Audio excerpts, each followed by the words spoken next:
Bom dia, nós estamos estudando os tempos e modos verbais, certo? Nós estamos falando do modo indicativo e dentro dele a gente já consegue identificar a que conjugação o verbo pertence. Como é que a gente faz para identificar a que conjugação o verbo pertence? Colocando o verbo no infinitivo. Colocou o verbo no infinitivo, a gente olha a vogal que está acompanhando o R, porque o R é a marca de infinitivo. Então, comprou, o verbo está conjugado, certo? No pretérito, daí a gente coloca ele no infinitivo. Comprar. Comprar. Quando a gente coloca no infinitivo, qual que é a marca de infinitivo? Como é que a gente sabe que esse verbo está no infinitivo? Por causa do R. Então, o R, a terminação R, marca que o verbo está no infinitivo. Aí a gente olha a vogal que está ao lado do R, certo? Quando a gente olha essa vogal, a gente percebe que o verbo terminou com AR. Se termina com AR, primeira conjugação.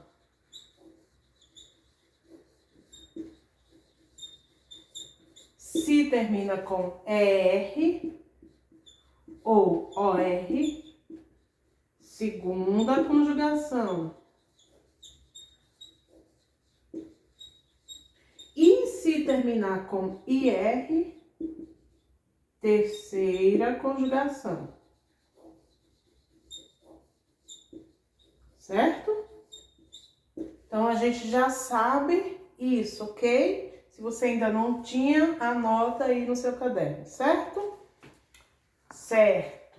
Nós estamos vendo os tempos verbais, certo? Existem 3 modos verbais e dentro desses modos existem os tempos verbais, com exceção do verbo no modo imperativo, porque o modo imperativo é imperativo afirmativo e negativo. Então, nós estamos falando de tempos verbais, certo? Então, existem os modos verbais,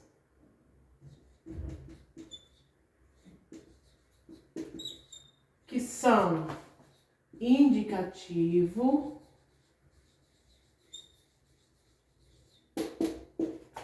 subjuntivo e imperativo. Certo? Cada modo verbal... Opa, deixa eu arrumar aqui. Cada um desses modos verbais implica em um modelo de conjugação. Então, eles servem para coisas distintas, coisas diferentes, certo? Dentro desses modos verbais, existem os tempos verbais.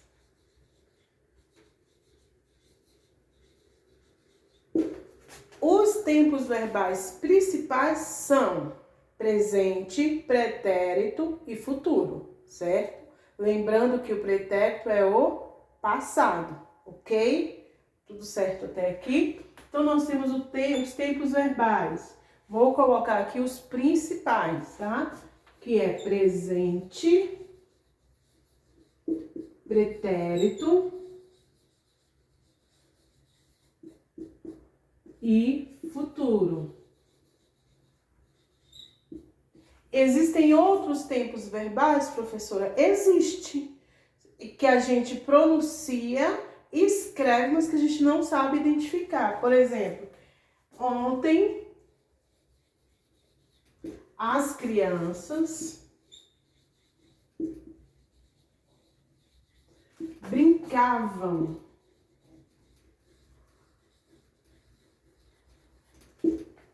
no parque.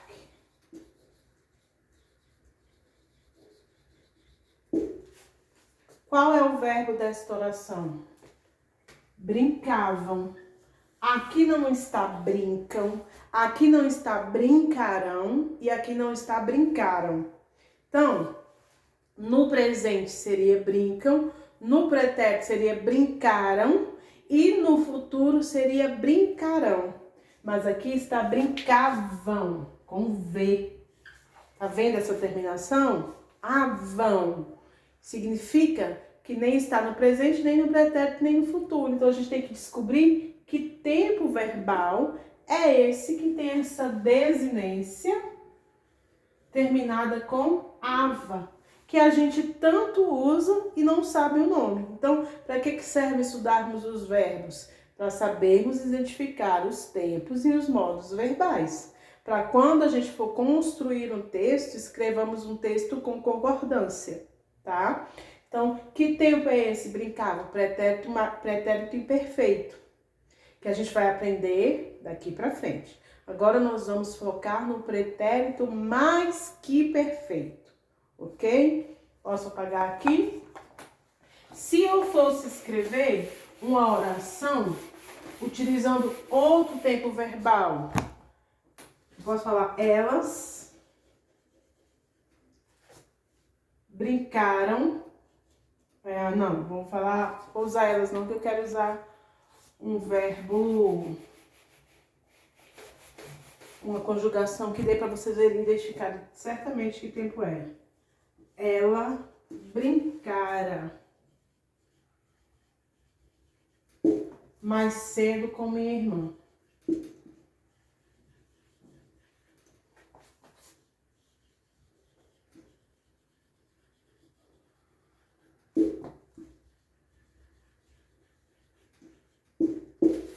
Olha só, identifica o verbo, identificou? Brincara, certo? Que tempo e modo verbal é esse? Olha, ela brincara mais cedo com minha irmã. Eu disse uma certeza, certo? Aconteceu. Ou acontecerá? Aconteceu. Por quê? Porque esse verbo aqui está no pretérito. Então, é algo que aconteceu. Olha, ela brincara mais cedo com minha irmã. É um passado, mas não é um passado distante, é um passado próximo. Olha, mais cedo. Então, significa que foi há pouco tempo. Entendeu? Então, esse verbo aqui é um verbo no pretérito mais que perfeito. Para que a gente usa? Para indicar um passado recente, algo que foi interrompido, né? Que acabaram, mas acabaram num passado muito próximo. Brincaram mais cedo, então mais próximo. Professora, eu não uso tanto isso.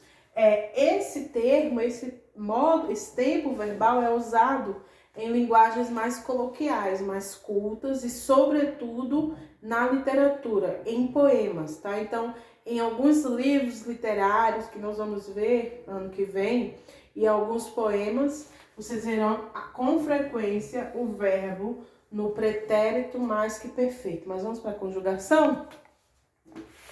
Então, olha só, já que a gente está falando de brincar, vamos conjugar o verbo brincara. Então, eu já falei na outra aula, né, que existe o pretérito mais que perfeito.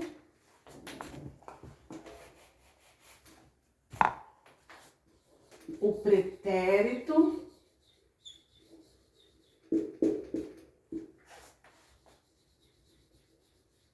mais que perfeito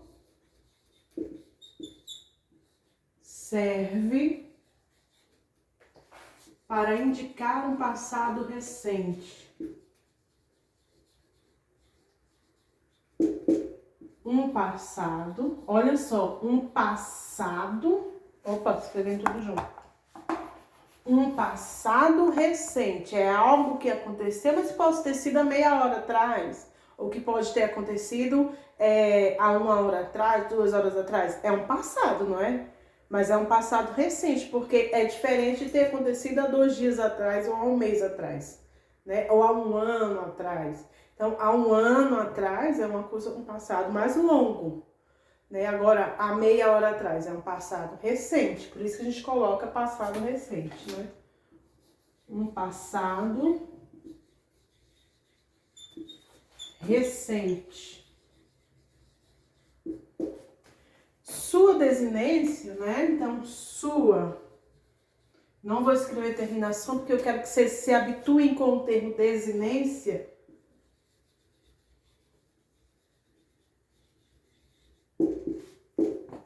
É. Então, vamos fazer o verbo brincar para a gente saber quais são as desinências dele. Eu, tu, ele, nós, vós, eles. Certo? Então, o verbo brincar no pretérito mais que perfeito é eu brincara. Tu brincaras. Ele brincara. Nós, quem sabe como é o nós? Brincaramos. Vós, olha o vós muda, tá? Brincareis. Eles brincarão. Então, a desinência, lembra que existe o radical e existe a desinência, que são as terminações. Então, a desinência do verbo no pretérito mais que perfeito é ara, aras, ara, aramos, areis, arão. Certo? A gente continua na próxima aula. Beijo!